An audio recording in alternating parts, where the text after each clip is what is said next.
Hello, मी doctor Manisha Khairnar. माझ्याकडे जेव्हा काही महिला येतात तर त्यांची जी रोजची जीवनशैली आहे त्याच्यामध्ये त्यांचं व्यवसाय किंवा नोकरी, घर हे सगळं बॅलन्स करताना त्यांना असं वाटतं की आपण सकाळी उठल्यावर थोडंसं उत्साह नसणं, थकवा असणं, अशक्तपणा वाटणं किंवा इतरांशी बोलू नये असं वाटणं, एकटंच राहावं वाटणं, कधी कधी रडावंसं वाटणं, ही लक्षणं दिसत असतात. जेव्हा आपण काही तपासण्या करतो तर सगळे रिपोर्ट्स नॉर्मल येतात. तर रिपोर्ट्स नॉर्मल येतात म्हणजे सगळं काही नॉर्मल आहे का?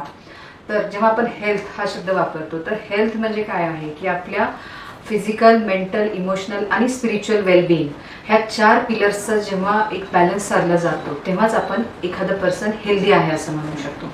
तर फिजिकल हेल्थ म्हणजे काय आहे की आपण फिजिकली हेल्दी असणं, एखादा आजार नसणं आणि रोजचं काम आपण उत्साहात करणं. तर हे जेव्हा गोष्टी फुलफिल होतात तर आपण ती फिजिकल हेल्थ गुड आहे असं म्हणू शकतो.